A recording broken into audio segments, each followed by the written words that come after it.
สวัสดีครับ Hello สวัสดีครับยินดีต้อนรับเข้าสู่ Admit Talk เดินทางมาถึง EP ที่7แล้วนะครับผมซึ่งวันนี้ผมนะครับครูก้องแล้วก็ครูปั๊บค่ะครับผมพวกเราเป็นTest Prep Instructor แล้วก็เป็น Strategy และเป็น Counselor ของ EduSmith ด้วยนะครับผมซึ่งวันนี้เราจะมาอยู่ในหัวข้อ The Ultimate Test Guide 2026 คะแนนผ่านเกณฑ์ไม่เท่ากับสอบติดครับผมค่ะก็วันนี้ปั๊บกับครูก้อง we're counselors so we're actually here to talk about test prep what it's all about right and then also at the same time what you need to know going into this year's admission cycles regarding testing and how it relates to other parts of the application as well.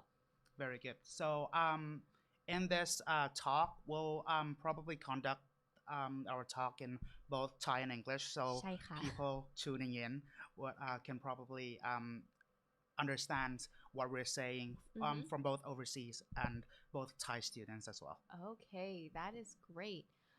So let's get started then. Let's get started. Okay, so let's talk about firstly what will we be discussing today. Yes, all right. Good. So today we are going to discuss the Ultimate Test Guide 2026. I'm going to start with one question. How many people here have heard someone say universities are test optional now and SAT doesn't matter anymore? Any hands? Universities are test optional now and SAT doesn't matter anymore. And that is probably the biggest misconception in college admissions. Yeah. So tonight we are going to explain what universities are actually doing, not what social media is saying. Awesome. So let's get started then. So, does standardized tests still matter today? Do standardized tests matter? If I answer yes, that would be oversimplifying. But if I answer no, that would also be wrong. So the real answer is it depends on a lot of things. Whether where you're applying, how strong the rest of your application is, and what strategic advantage the score gives you. Awesome. This is exactly what admissions officers look at. Okay, great. So, that's our agenda for today. So just to go over it for the people who are joining right now, we are going to be talking about testing 101. Is testing the only thing that matters, right? If they're bringing it back, is it really that important? Biggest mistakes in testing and also testing review techniques and testing timeline that you need to know. So stay tuned at the end and we'll have, great advice and gift for people who are staying until the end as well. So let's continue. So let's start with testing policies, right? I'm sure that when you are going into your university preps, right? Even like as a 10th grader, as an 11th grader, you're starting to go into these websites of your dream school, right? You're going to the admissions tab and then it says like, here are our testing policies. So, Kukong, can you maybe explain a few things about this? So, there are a lot of testing policies in a lot of universities. They are required, they are recommended, they're considered, they're not required. And it is very important to distinguish some of these so you can know what your dream university is looking for. Yes. So basically, required means that if you don't submit the score, your application would be incomplete. Yes. So basically, your score is required. For recommended, you technically don't have to submit, but a strong score would help the universities evaluate you as a candidate. So that's recommended. Yes. Consider if you submit it, they'll look at it. And if you don't, they'll just review the rest of your application. Yes. So that's considered. And lastly, not required. This basically it's not required. So even if you send in the SATs, they would probably not look at it. Right. So แต่ก่อนความว่า not required นะคะบางมหาลัยเขาจะเรียกว่า SAT blind. ครับ So it's like you can send it in, we're not going to look at it because it's not something we want to use to consider our students because sometimes SATs can be biased, right? Okay, a quick question. พ่อแม่หลายคนอาจจะถามแล้วว่าโอเค required เข้าใจละต้องส่งแน่นอนแต่ recommended กับ considered เนี่ยมันแตกต่างกันไงแล้วเราควรส่งไหม จริงๆอยากจะพูดว่าการสอบ SAT มันก็เป็นสิ่งที่ค่อนข้างสำคัญสำหรับการส่งแอปพลิเคชันเข้าไปไม่ว่าจะเป็น recommended ไม่ว่าจะเป็น considered end product ของเราหรือว่าคำแนะนำของเราก็คือเราควรจะส่งถ้าสกอร์ของเราstrong นะครับถ้าสมมติเราเกรดโอเคแล้วถ้า essay เราดีมากเลยกิจกรรมเราเด่นมากเลยแล้วถ้าเรามี SAT เข้าไปอีกสักนิดนึงมันจะดีมากๆนะครับเหมือนตอนที่เราคุยกันก่อนหน้านี้ครูก้องบอกว่าการส่ง SAT คล้ายๆกับเหมือนถ้าเรามี reference ในตอนเราสมัครงานอันนี้ช่วย explain เพิ่มได้ไหมคะ So basically we're looking at probably we're taking jobs as an example job applications as an example and if the job application says reference is recommended or references will be considered will you send in references the answer is probably yes ควรจะส่งนะครับเพราะว่าเขาอาจจะรู้มันจะเป็นแฟกเตอร์เพิ่มเติมที่จะทำให้เราทำให้ความ strong ของเราในฐานะ candidate มากขึ้นเยอะเลยใช่ค่ะโอเคงั้นเราไปถึง myth กับ reality ก่อนดีกว่า myth test optional means that tests do not matter and the reality is actually strong scores can still strengthen your application so the myth the test optional means test does not matter is actually something that we do not encourage something that we do not think like our students to think because admissions officers like additional evidence imagine choosing between two students right I'm not saying this is a common case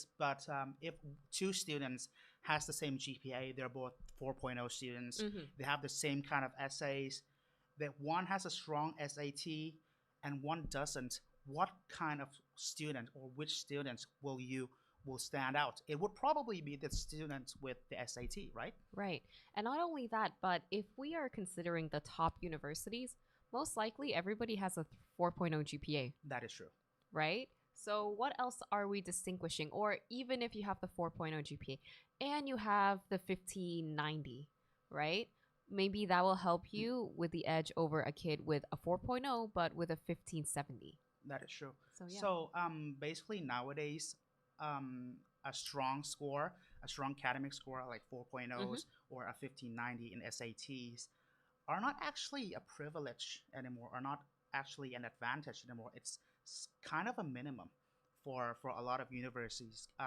For like the top universities. Yes. So things that make you stand out is expected. Is expected. Is yes. expected. Yeah. Right. Exactly. So what they're looking for is your academic prowess, right? Can you actually go there? So basically, optional is not unimportant, but it could demonstrate your academic readiness, right? And that's because admissions officer, they look at your context. That is true. So they will know if you've had access to SAT scores, if you had access to SAT center, right? So really sometimes the optional could just be that maybe you are a student from a country where there's only one test center. Yes. Right? And that's just not an option for you to go. Or, take in other contexts, right? Maybe you are a young student, but your mom is a single mom and you're also working 2 jobs to help support her outside of school, right? Yes. So that could be a factor to why you don't have time to take the test. That is true. But if you are a student in an international school, right? And you live in Bangkok, you have options to take the SATs. If you don't do it, the question could be, well, why didn't you? That is true. Right? Don't actually know. So when you send in applications, schools will send in school profiles as well. Yes. And they actually look at your school and they'll start to question if you don't send in SATs.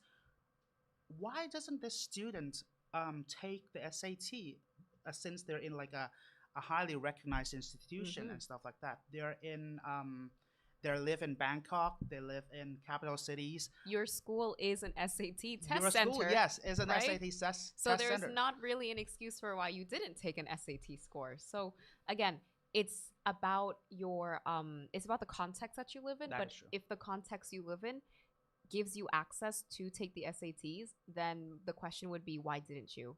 Right? So I say this to all my students. Even if you have a bad score the first time, just try it. That is true. Just yes. try it out first, right? And then we'll strategize from there. But if you just say, I'm not going to take it from the get-go, you might be cutting a lot of schools out of your list before you even start applying. That is true. So SAT or test scores in general takes you a very, very long way. Time. Long Yeah. way. Yeah. All right. Talking about schools, Yeah. talk to me about this. Now, there's a change in admissions landscape. Yes.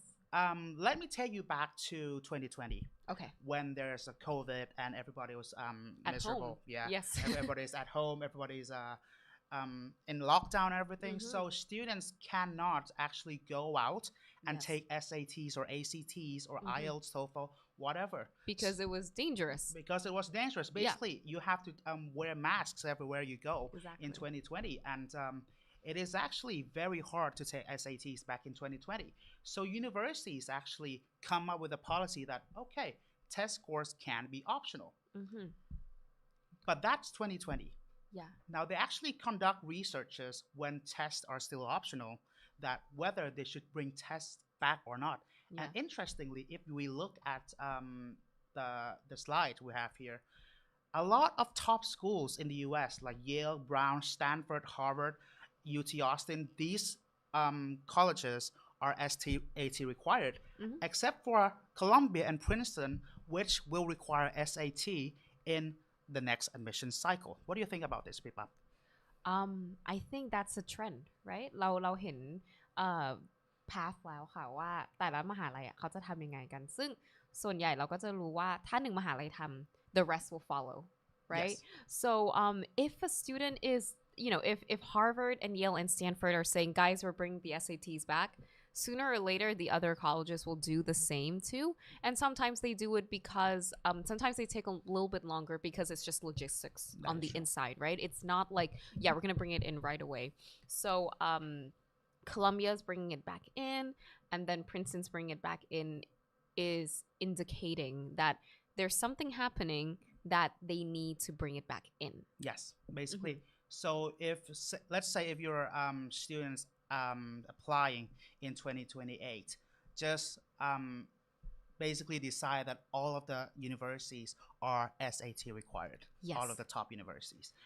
So why are some universities bringing testing back? Because no admissions officer admits student based on SAT alone. Yes. Instead, they're trying to answer one question, which is, can this student succeed academically? Mm-hmm. And SAT becomes another piece of evidence alongside Yes. these GPA, curriculum rigor, essays, activities, recommendations. And a 1550 SAT doesn't compensate Yes. for weak grades. So don't think that if you have a 1590 SAT, it would probably guarantee your place in a top university. It doesn't, because there's a lot of factors into admissions process. And likewise, a perfect GPA, like a 4.0, doesn't always answer every question. So I like your point on that. So let me talk more about that. If you're a student going to Hotchkiss Yes. in America, rigorous, one of the hardest boarding schools, right? Or even like the Bronx School of Science in New York, right? If you have a 3.5 at the Bronx, which is also kind of not good, but you have a 3.5 at Bronx, but you have a 1580 at for your SATs, that's like, okay, clearly this is a academically very well-to-do student. They're just maybe in a school where it's really hard to get Very an A. hard, yes. Right? And that they will know that. They'll be like, okay, well, this matches up because you go to a very hard high school, but you're still getting very good SAT scores. This adds up. You're probably ready for college, right? But if you have a 4.0, but your SAT is like a 1230, then that's probably like, well, maybe your grades at your school is being inflated. Right? And that is something that colleges will pick up right away, that like if it's inflated, then the SATs might actually reflect you as a student more. And we actually do see that like students with higher GPAs tend to have higher SAT scores because they should correlate. Yes. So if one thing is off, the admissions officer will be forced to look at a lot of other things in more detail. So for them, it's just a matter of like, does this make sense? Right? Do these scores, this academic rigor, the GPA, does it actually make sense when they come together? Yes. So basically, academic context plays a huge Yes. role in admissions process as well. Yeah. Now let's take a look at one interesting news Yes, I love this. that we've been discussing. So hundreds of math professors asked University of California campuses to bring back SAT, ACT requirements. Can we bring up the news slide, please? Okay, Yep. thank So you. hundreds of math professors asked University of California campuses to bring back SAT and ACT requirements. What's Yeah. your take on this, Kupap? So I've been following this news very closely, not just because for the sake of admissions as for our jobs, but because I'm genuinely interested, right? Because last year, one of the Atlantic's top article that was viewed was that it was called "The Elite College Students Who Cannot Read." Yes. Right? And now this year, the news headline right before summer is hundreds of math professors asked the UC to bring back the SAT and ACT requirements. Interesting. And so when we go read all of this information, the UC professors are saying kids cannot do math at a 9th grade level, right? Or even a 10th grade level. This might not be you in a Thailand context if you're taking very rigorous math courses, but what that's telling us is that they're asking us to bring it back so that there's an even playing field when you do go to college, right? Because you also, as a student who is, you work so hard to get into UCLA or UC San Diego, right? And you go in and your classmate is not at the level you're at, it's not a good experience for you or for them. So this is really the math professors caring for the students, making sure the academic standard is high and that students can go in and they can survive. Yes, basically, they're not just forcing you to take the SAT to make them look, So good. I'm a hard university to get in. Right. It's actually not. They actually measure your academic readiness, and they look at how ready you are academically when you're admitting into the colleges. Yes. Now, let's talk about understanding the tests Okay. for a minute. So test scores are actually one of the most important parts of the application. And what we should do is we have to strategize this Yes. Intelligently. So students need a clear plan for when to test, what score to aim for, and whether retaking the exam will actually strengthen your application. So the first one, which is actually it's the elephant in the room, would be the digital SAT. Yes. So a lot of students are taking paper-based SAT, but everything is now digitized into digital SAT, and you have two parts, reading and writing and math. Yes. And the digital SAT isn't harder than paper-based, it's actually smarter. Yeah. So students will start with module 1, and your performance determines the difficulty of module 2. So basically, if you do well in the reading and writing, the first module, it will actually take you to a harder module. So if you want to understand the digital SAT more, basically think that, if things are harder when I'm taking the SAT, that's probably a good sign. Conversely, if I'm taking it and it's easier and easier, I probably made some mistakes along the way. I would be a little bit worried about that, yes. So that's understanding the test. Now, apart from SATs, we have English proficiency tests. And a lot of parents or a lot of students may ask, why are they making me taking so many tests? Yeah. It's basically an English test, Yes. right? You're going into, say, an American college, right? There's no EAL. Yes. There's no English as second language anymore. You go in, you are probably reading Socrates in one of your seminars as a freshman, right? So you need to be ready to be able to just go in right away. So IELTS, widely accepted, more UK based, I would say. Yes. TOEFL, strong US presence. Duolingo, fast, affordable, online, right? And you can get your results back within 48 hours. So Yes. they all matter. Just my personal thing would just be like whatever you're the most comfortable with. Or maybe check with the university requirements Yes. as well, whether they would take the TOEFL or not. The TOEFL has changed now in 2026. Yes, and that's true. some of the universities might not recognize the 2026 test, as well as they might not recognize the Duolingo test. So basically, Yes. check your requirements first. Yes, because the Duolingo is still quite new as well. Yes, So very, yeah. So there is quite a difference between SAT and English proficiency tests, and students often confuse these tests. Yeah. So the SAT basically asks that, can you think academically? It measures academic reasoning, it measures test analysis and problem solving, and it supports admissions evaluation. So SAT is one of the most important tests you can take because it actually measures your academic rigor. However, IELTS and TOEFL, it measures your English proficiency, and for a lot of universities, if you pass the threshold, basically, that's it. That's basically it. Yeah. So don't be confused that the IELTS is another SAT. It actually doesn't. It measures two very different. Very things. different thing. Yeah. IELTS gets you in the door, right? Clear, you're good to go. You can obviously do English here. SATs now, how do you measure up to the other applicants? Yes, that is true. So, meeting the minimum score. Meeting the minimum score simply means that the university will look at your application. But a competitive score basically means your score strengthens your application. Yeah. So let me ask you, would you rather be considered or be competitive? Yeah. Okay.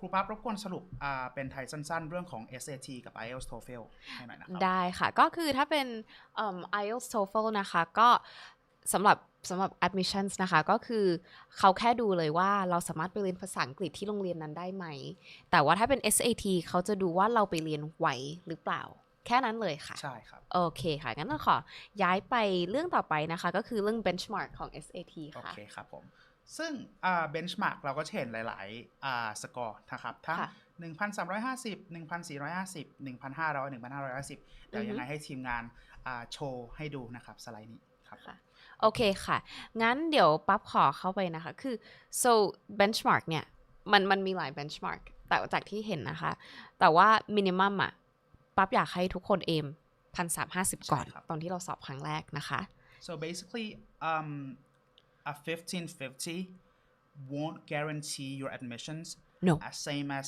a 1450 won't eliminate your chances. Good. They are just benchmarks. So what you want to aim for, it varies by your university choice. It varies how competitive your university choice is. Basically, if you go into like elite universities, you might want like a 1500 or above or something like that.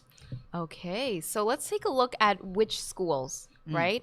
งั้นเราดู Ivy's plus ก่อนนะคะ so just the Ivy League plus 25th percentile 50th percentile แล้ว 70th percentile อันนี้คือส่วนใหญ่เราจะเห็นเลยว่าเด็กส่วนใหญ่ใช่ไหมคะเด็กส่วนใหญ่จะได้ประมาณ 1,750 ใช่ 1,570 1,570 I'm so sorry that was my fault but yeah so MIT you are in that range that I want kids to have at least 1550 yes yeah so basically I don't want you guys to memorize these numbers because it's super overwhelming but I'm just showing this slides to let you know how competitive each universities are so the Ivies plus basically we have MIT Stanford Harvard you have a lot of scores and the scores are very high and they are very competitive so this is actually a data from 2026 yes so basically if you want to apply for the 2027 academic year you should probably look at these data sets so let's look at my other favorite group of colleges it's called the new Ivies right Ivy Leagues are just basically for those who don't know, Ivy League is not a good school. That's don't sound clip that. But it's basically a competitive sports association, right? Ivy Leagues mean that the Ivies compete with each other in the athletic conference, right? So, and we've coined that term because they're also the oldest schools in America. But now we have what we call the new Ivies, Carnegie, Vanderbilt, right? And the last one is Rice? Georgia Tech. Georgia Tech. Love Georgia Tech, right? If you see here, Carnegie Mellon actually has similar scores to Harvard, right? Both competitive, both very great schools, very hard to get into, right? So it shows you that it's not only like a certain group of schools that it's asking for the 1560s, the 1570s, but a lot of other universities as well.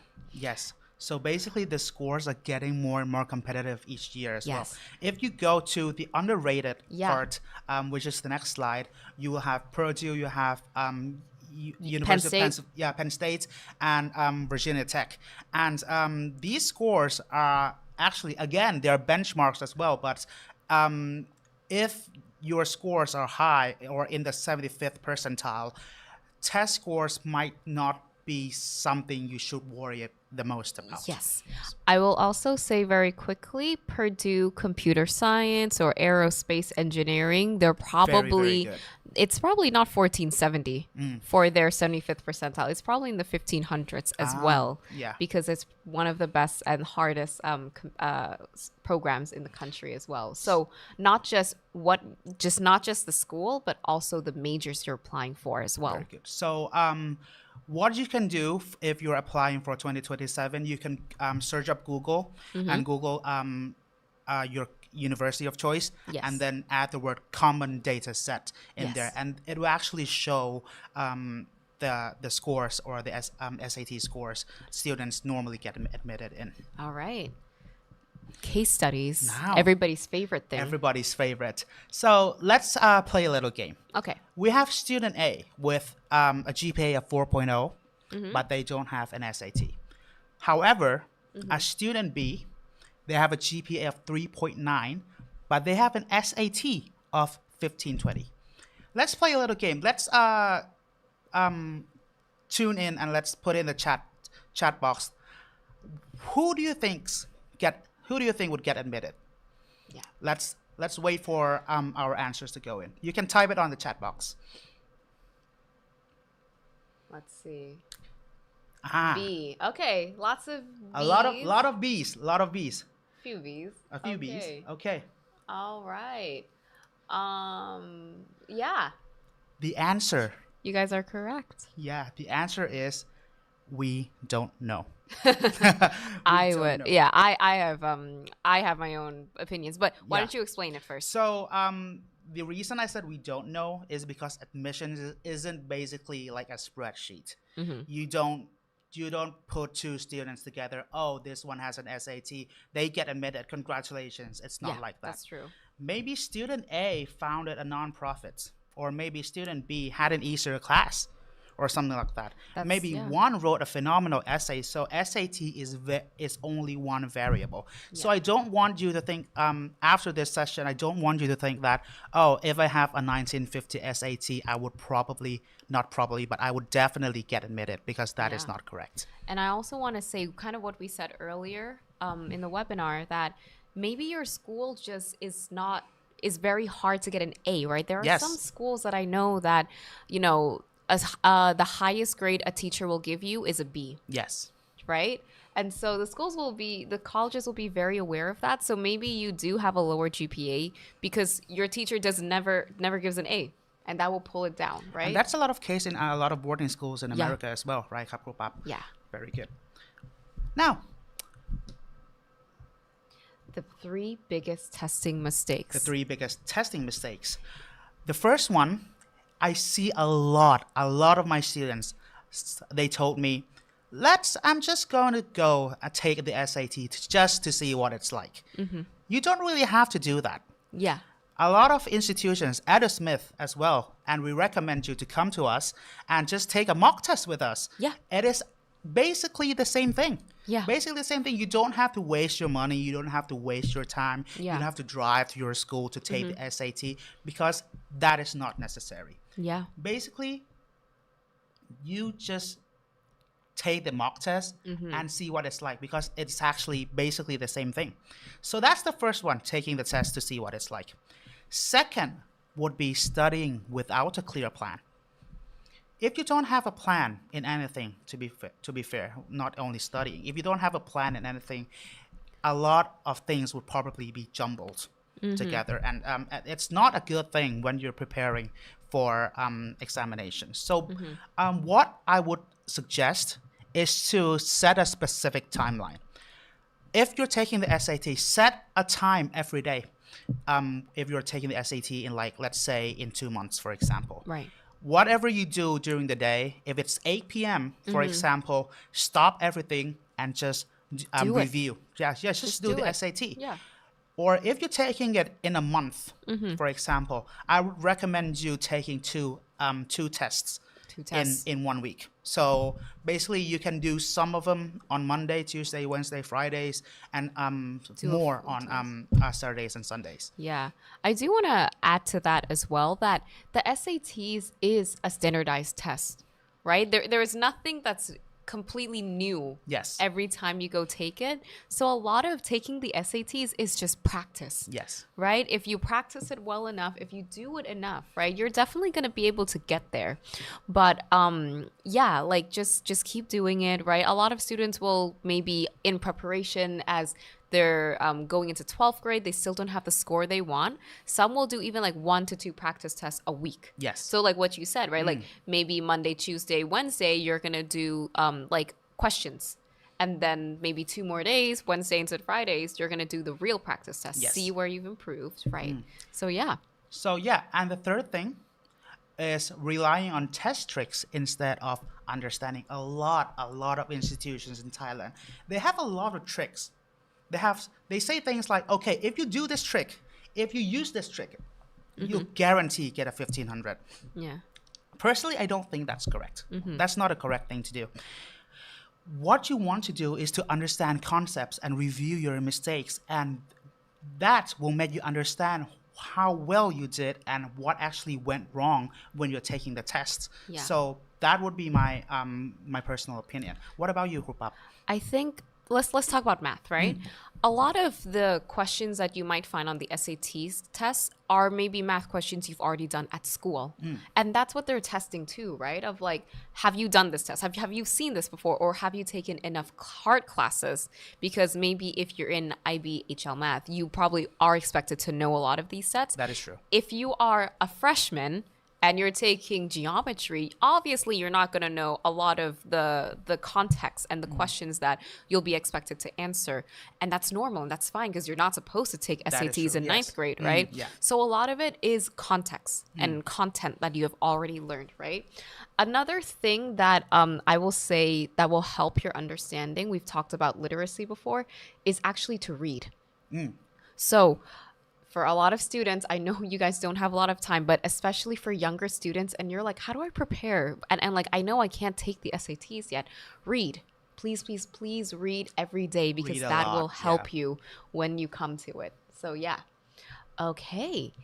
So Kukong, you actually are going to review a SAT question for us today. Okay. Before we go into this, I actually have another testing mistake that I would actually want to recommend. A lot of my students would be very confident about taking the IELTS or TOEFL. They might think that I'm super proficient in English, and if I go into the IELTS test, I would ace it. I would get a 9.0. I could just do it. The biggest testing mistake of the IELTS or TOEFL is you don't know how to play the game. IELTS and TOEFL is basically a game. You need to know the instructions and you need to know how to actually play it. And us at Edo Smith, we offer a lot of classes on SATs, IELTS, and TOEFL as well. We have a private class. Me and Krupap are IELTS instructor ourselves, so we can help you with those kind of things as well. Yeah. Now let's review. Okay. Mistakes in the SAT. Okay, so I'll read it out loud, and then for our students at home, if you guys want to type in your answer, right? So the question is, many ancient sculptures of people's heads are missing their noses. This is because the nose is the most blank part of sculptures of a person's head. It is delicate and sticks out from the rest of the sculpture, making it easy to break.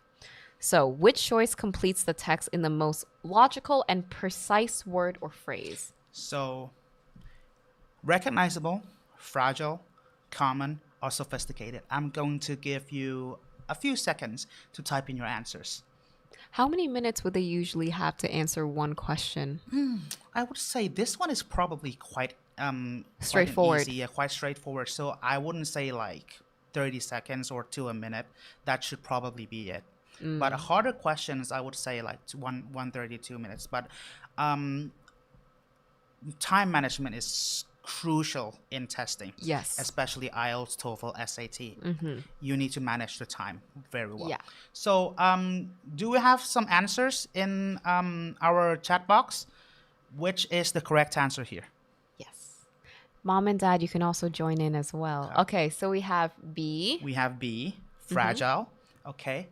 Let's see if they're correct. The correct answer is fragile. Congratulations. Amazing. So this slide isn't about vocabulary. I'm not just teaching you vocabulary. This is about learning. And I'm going to tell you why some people might think otherwise than fragile. Some people might think, oh, a nose is very recognizable. So the answer must be recognizable. Yeah. The nose must be an important facial feature. But these people or people who might answer A rely on their gut feeling rather than seeing an actual context. So if you actually read the sentence after it, it is delicate and sticks out from the rest of the sculpture, making it especially easy to break. Easy to break would probably be fragile. So fragile is correct. So delicate as well. Yeah. Right? And then I think that's where the trick is also, right?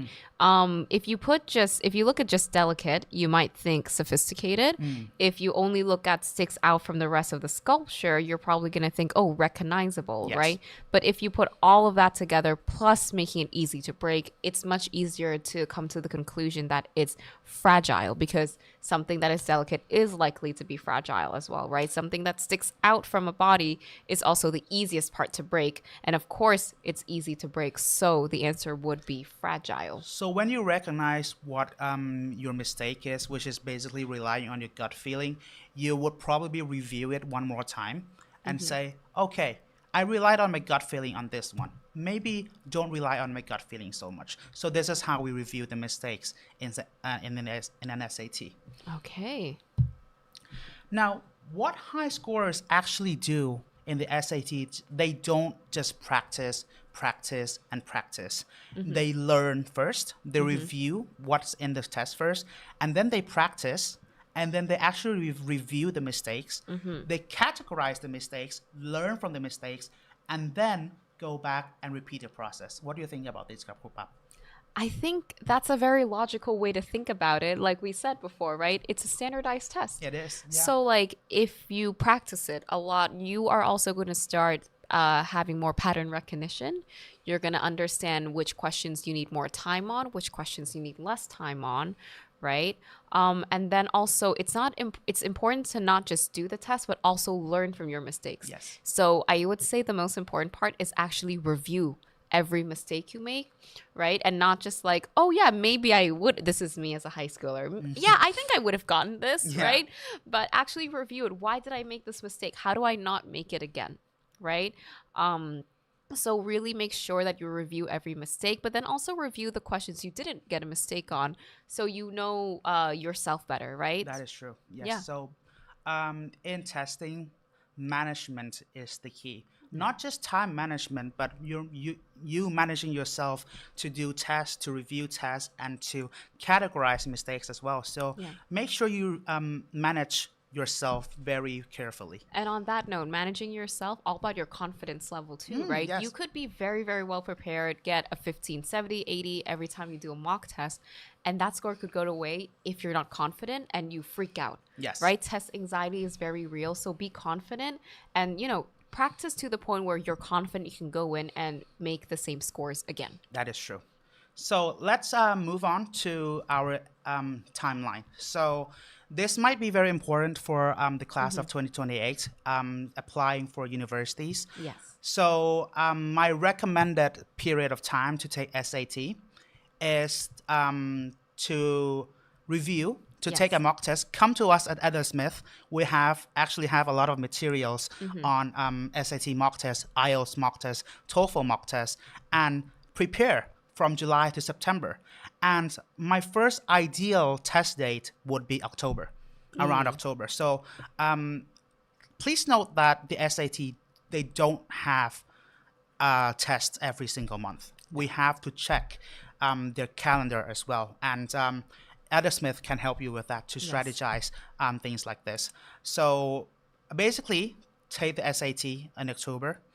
And if your score is not satisfactory, you can review and improve in November. And another optional retake period would be in December. And if it's not satisfactory, you can go on to March or something like that. But every testing should be done by June of 2027. And I do want to say that you don't have to aim. Obviously, you should try to aim to do your best every time. But don't get down on yourself if you don't have the best scores every time, because the super scoring is a thing, right? So you might do very well in math in October, but then you'll do very well in English in December. And two of your best scores will be added up together, and then that'll be the score that's submitted, right? So, I mean, colleges recognize that high schoolers are very busy and you guys don't have a lot of time to just get the perfect score out of the way, right? So you can super score, and you will super score on your application. So don't put too much stress on yourself. However, in IELTS and TOEFL, you cannot super score. So if you're taking an IELTS and you did very well in listening and speaking, but you didn't do as well in reading and writing, you might actually have to take the test again. A lot of there's a thing called there's a thing called one skill retake in IELTS. And please note that in IELTS, a lot of universities, they don't accept one skill retake in IELTS or TOEFL. Let's go back to the calendar, the timeline a bit. For IELTS and TOEFL, my recommended period of taking a mock would be July. So come to us, come to Ada Smith, take a mock test, and prepare in July. Onwards to October. And November and December would be an ideal first period to take the IELTS. And if the score is not satisfactory, January and February are also an option. But I would say that for IELTS and TOEFL, especially for international students, I think twice would be enough.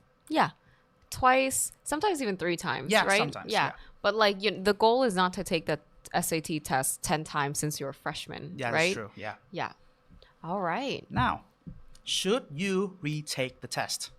That is another big question. When you're taking the test, you get, let's say, a 1450 and you want like a 1590 or 1560. Should you retake the test? Don't retake just because you are unhappy. Retake because there is a realistic opportunity to improve. So ask yourself 3 questions. Can I improve? Do I know why I lost points? And do universities actually need a higher score? Right. So be strategic about it, right? Be very strategic if you're applying to a university where maybe the score is not as high, right? Then a 1550 would probably do you very, very well, right? If you are applying to Caltech, however, and you have a 1570, I would personally say push it up. That is true. So, lastly, I would like to give you kind of a, let's say, a sentence to remember. So your goal is not a perfect score, but your goal is to become the applicant universities want to admit. I've worked with many students, and the happiest students weren't the ones with the SAT scores, with the perfect SAT scores. They were the student who built the strongest overall application. The university isn't admitting a score, they are admitting a person. So would you like to explain this in Thai, พี่ปั๊บ Sure. So yeah ก็คือจากที่ครูก้องพูดนะคะ goal ของเราไม่ใช่ว่าเราต้องได้คะแนนที่ดีที่สุดแต่ว่าเราต้องเป็นapplicant ที่มหาลัยเขาอยาก admit เราค่ะเพราะฉะนั้นคะแนนไม่ได้เป็นสิ่งเดียวที่จะทำให้เราเข้ามหาลัยได้แต่ว่าเราก็ต้องพยายามที่มีคะแนนที่ดีบวกกับเขียน essay ที่ดีมี profile ที่ดีมี letters of recommendation หรือ reference ที่ดีแล้วก็เลือกที่จะ take class ที่ดูดีด้วยค่ะก็คือเราเป็นคลาสที่ challenge เราที่ดูยากด้วยแต่ว่าเราก็ยังโชว์เขาว่า เรียนคลาสยากแต่เราก็ยังทำได้ดีเหมือนกันค่ะแล้วก็โชว์ passion ที่ชัดเจนสำหรับมหาลัยค่ะครับคนหลายคนอาจจะคิดว่ามหาวิทยาลัยเขาเลือกคนที่คะแนนแต่จริงๆไม่จริงนะครับเรื่องนี้การเลือกมหาวิทยาลัยเขาไม่ได้เลือกคะแนนเขาเลือกคนมากกว่าถูกต้องใช่ยิ่งเป็นพวกมหาลัยอเมริกามหาลัยอังกฤษหรือไม่ว่ามหาลัยที่ไหนก็แล้วแต่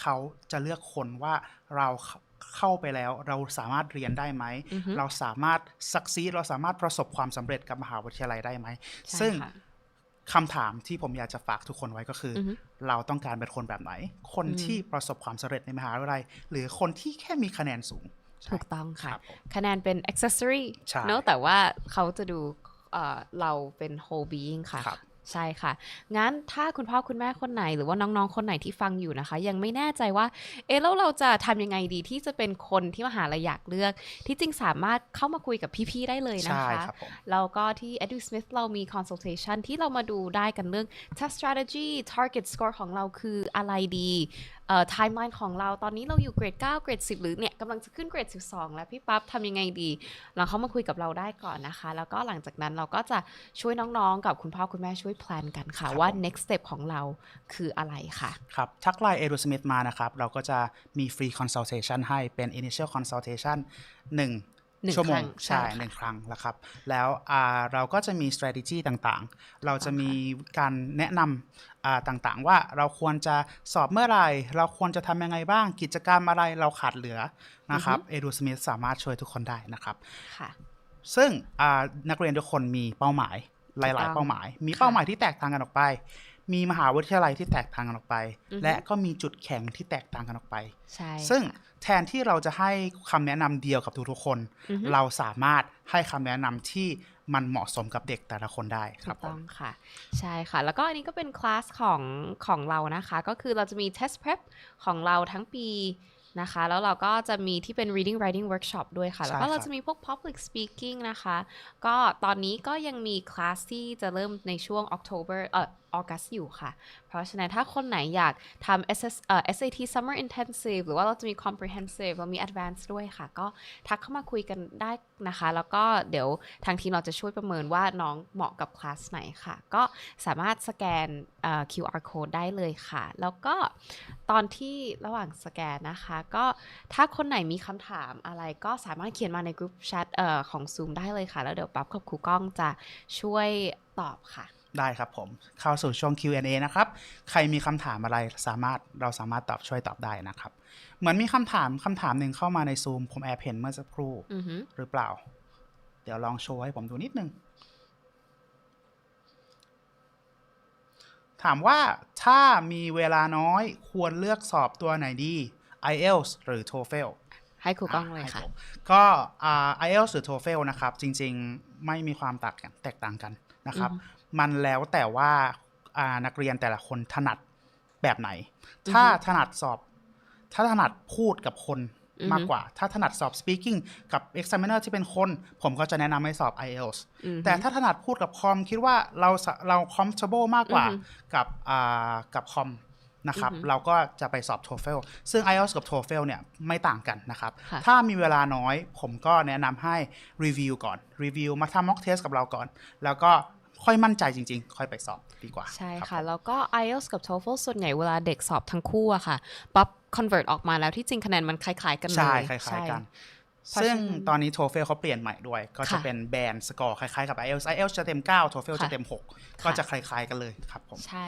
ค่ะสำหรับปั๊บจะขอTOEFL ให้เอาเป็นว่าสูงที่สุดที่ทำได้ก็แล้วกันเพราะว่ามันเหมือนเป็นโบนัสให้เราด้วยถ้าเราสามารถมี SAT ที่ดีแล้วก็ TOEFL สูงด้วยมันก็จะเหมือนมัน make sense ทั้งหมดนะคะใช่ครับใช่ค่ะก็ระหว่างที่เราตอบคำถามกันนะครับผมเราก็จะขอรบกวนคุณพ่อคุณแม่ผู้ปกครองแล้วก็น้องๆทุกคนสแกน QR code ที่เห็นอยู่บนหน้าจอนิดนึงนะครับอันนี้จะเป็นแบบสอบถามว่าคิดเห็นยังไงบ้างสำหรับเซสชันนี้นะครับแล้วก็มีหลังจากที่เราตอบแบบสอบถามคุณพ่อคุณแม่ตอบแบบสอบถามน้องๆตอบแบบสอบถามมาเราก็จะมีของขวัญเล็กๆน้อยๆให้นะครับก็คือ Test Prep Roadmap ที่ดีไซน์สำหรับ จากพวกเราเองนะครับจาก ค่ะ ทีม Edu Smith ใช่ค่ะก็ลองดูได้เลยค่ะแล้วก็จะเป็นสำหรับแค่คนที่มาอีเวนต์วันนี้ ใช่ ด้วย มาอีเวนต์ ค่ะ วันนี้ด้วยครับจะเป็น Test Prep Guide สำหรับเกรด9เกรด10เกรด11เกรด12มีหมดเลย ใช่ นะครับ ค่ะ ซึ่งดูกันได้ว่าใครอยู่เกรด9สามารถเราต้องทำอะไรก่อนที่จะสอบอะไรแบบนี้มีหมดเลยครับจะเป็น Test Prep Guide นะครับผมซึ่งถ้าทำแบบสอบถามเสร็จเราก็จะได้รับตัว Test Prep Guide นี้ไปในอีเมลทันทีเลยครับผมได้ค่ะก็คืออย่าใช้อีเมลที่เรารับข้อความไม่ได้นะครับแนะนำให้เป็นอีเมลที่รับข้อความได้ก็จะได้ Test Prep Guide อันนี้มีคำถามมาอีกคำถามหนึ่งค่ะคะแนน SAT Reading รู้สึกว่าดันขึ้นให้ยากมีทิปสำหรับ Part Reading ไหมเอาเลยค่ะครูก้องผมคิดว่าเรื่องอะไรแบบนี้มันดันแบบปุบปับไม่ได้ครับต้องใช้เวลาผมคิดว่าเรื่องแบบนี้มันต้องใช้เวลาก็อย่างที่ผมพูดไปว่าถ้าเรารีวิวข้อสอบเรารีวิวความผิดพลาดของตัวเองคะแนนมันก็อาจจะเพิ่มขึ้นได้นะครับในข้อสอบครั้งต่อไปครับผมถ้าอยากทำ mock test ต้องนัดล่วงหน้าไหมครับพี่ปั๊บสามารถนัดล่วงหน้าทางไลน์ได้เลยนะคะก็แนะนำให้คุณแม่แอดไลน์มานะคะแล้วก็ทักเข้ามาแล้วก็เดี๋ยวทางทีมช่วยประสานงานต่อค่ะว่าอยากเข้ามาวันไหนครับค่ะมีออนไลน์เทสไหมครับพี่ปั๊บที่เรามีออนไลน์เทสค่ะแล้วก็ฟรีด้วยค่ะฟรีด้วยนะครับผมสามารถเข้ามาได้เลยค่ะไม่เสียค่าใช้จ่ายครับผมถูกต้องค่ะออฟฟิศเราเป็นออฟฟิศใหม่นะครับออฟฟิศ Edu Smith ก็มาดูกันได้นะครับมาเยี่ยมชมกันได้ค่ะ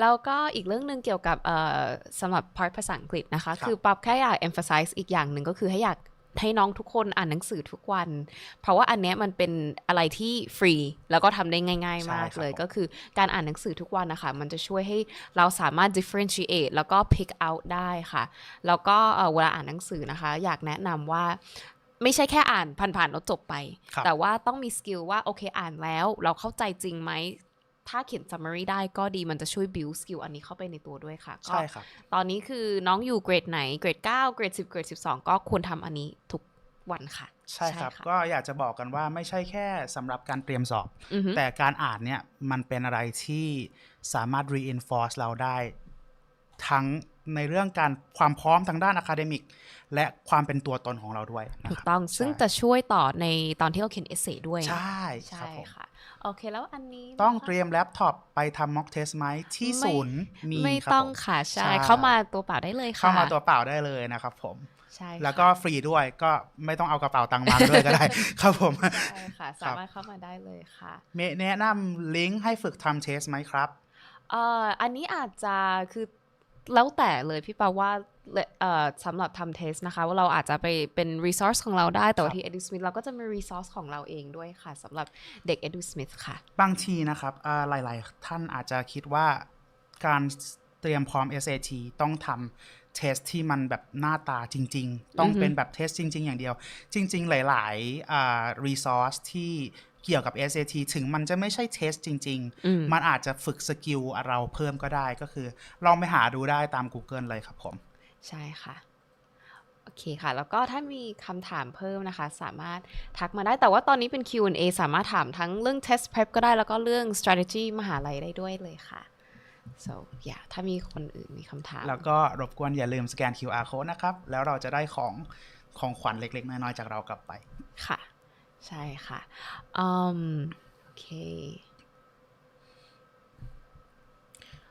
โอเคถ้าอย่างนั้นถ้าไม่มีคำถามแล้วนะคะก็อันนี้จะเป็นpost event survey นะคะคุณพ่อคุณแม่ถ้าคนไหนenjoy วันนี้หรือว่าแบบอยากให้ฟีดแบ็กวันนี้ก็สามารถฟีดแบ็กได้เลยค่ะแล้วก็สามารถบอกพวกเราได้นะคะว่าเว็บวินาร์ต่อไปอยากให้พูดถึงท็อปิกอะไรอยากฟังเรื่องอะไรใช่ค่ะแล้วเราก็จะไปลองดูค่ะแล้วก็เดี๋ยวจะมาจัดให้ค่ะได้ครับผมซึ่งเดี๋ยวทางทีมงานกำลังคีย์เบอร์กับไลน์ไว้นะครับผมถ้าเบอร์โทรศัพท์โทรเบอร์นี้ได้เลย0614955569อีกครั้งนะครับ